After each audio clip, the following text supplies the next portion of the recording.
देवगन और हम हाजिर हैं इस समय महापोल के आंकड़े लेकर। किस करवट बैठेगा ऊंट, यानी अगर एग्जिट पोल जो बता रहे हैं अगर वही नतीजे आते हैं तो क्या वाकई बीजेपी को एक नुकसान होने वाला है हरियाणा के अंदर, और जम्मू कश्मीर के अंदर क्या त्रिशंकु विधानसभा हो सकती है। इन तमाम चीजों की हम बात करेंगे। हरियाणा में के आखिरी चरण के चुनाव के बाद अब बारी नतीजों की है। आप जानते हैं कि 8 अक्टूबर को जम्मू कश्मीर और हरियाणा के नतीजे आएंगे, लेकिन आज न्यूज 18 पर अगले 2 घंटे में आपके साथ रहूंगा, आपका हम साथी बनकर। नतीजों से पहले आपको सबसे महत्वपूर्ण आंकड़े और सबसे सटीक एग्जिट पोल लेकर मैं आपके समक्ष आया हूं, अनुमान लेकर आया हूं। अगले 2 घंटे मेरे साथ कई बड़े पैनलिस्ट रहेंगे, कई बड़े नेता रहेंगे, कई बड़े मेहमान रहेंगे और साथ ही कई वरिष्ठ पत्रकार भी इस स्पेशल ब्रॉडकास्ट में मेरे साथ मौजूद रहेंगे। क्या हरियाणा में इस बार बदलाव होने जा रहा है या फिर एक बार फिर नरेंद्र मोदी का जादू यहां चलेगा, ये कुछ बड़ी बातें हैं। वहीं जम्मू कश्मीर में 10 साल बाद हुए चुनाव में कौन बाजी मारेगा, क्या अनुच्छेद 370 जम्मू कश्मीर में निर्णायक रहेगा या फिर लोकल मुद्दों का बोलबाला रहेगा।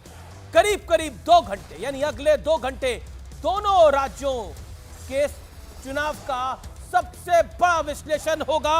और मेरे साथ शांतनु गुप्ता हैं, मेरे साथ सतीश के सिंह हैं, मेरे साथ दुष्यंत नागर हैं।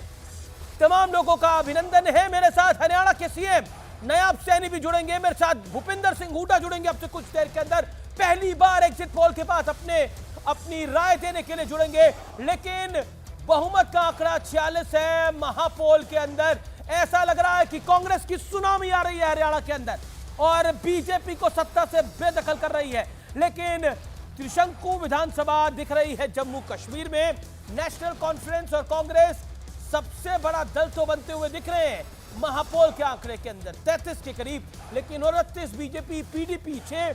अगर एनसी, कांग्रेस और पीडीपी मिल जाती हैं तो खेल यहां बढ़ जाएगा और 22 अदर्स आ रहे हैं। ये एक बड़ा आंकड़ा है। तो ये 22 अदर्स किस तरफ जाएंगे, यहां पर भी कांग्रेस को एक हल्का एज दिख रहा है, लेकिन पीडीपी अगर साथ जुड़ती है तो एक बड़ा एज हो जाएगा तब। लेकिन 46 का आंकड़ा दूर लगता है, लेकिन ये एग्जिट पोल है। और अगर जम्मू में जैसा प्रेडिक्ट किया जा रहा है एग्जिट पोल में बीजेपी उतना बेहतर नहीं कर पाती है तो फिर बीजेपी की दिक्कतें बहुत बढ़ जाएंगी। लेकिन हरियाणा के आंकड़े बहुत दिलचस्प हैं। उन आंकड़ों के अंदर बीजेपी सत्ता से बेदखल होती हुई दिख रही है। गौरव भाटिया मेरे साथ इस समय जुड़ गए हैं, उनका अभिनंदन है। विवेक श्रीवास्तव में मेरे साथ नेता लेफ्ट के, मेरे साथ एडवोकेट नासिर शेख साहब हैं जो कि लीडर है पीडीपी के, विवेक चौधरी हैं स्पोक्सपर्सन जेजेपी के, अनिल विज मेरे साथ जुड़ेंगे फॉर्मर मिनिस्टर, उनका भी अभिनंदन है आप तमाम लोगों का। मेरे साथ सैफुद्दीन सोज भी हैं, उनका भी स्वागत है। मैं गौरव भाटिया आपका रुख करता हूं। हरियाणा के अंदर सीधी लड़ाई में राहुल गांधी की कांग्रेस बीजेपी को मात दे रही है। एग्जिट पोल में तो यही दिखाई दे रहा है, यानी सीधे तौर पर बीजेपी को बड़ा नुकसान होते हुए दिख रहा है। हरियाणा में कांग्रेस का आंकड़ा 55 से 60 के बीच हो सकता है, बीजेपी को 20 सीटों की दरकार है। गौरव भाटिया। अमीर जी, सबसे पहले तो मैं आपसे इतना ही कहूंगा, कहां पड़े हो चक्कर में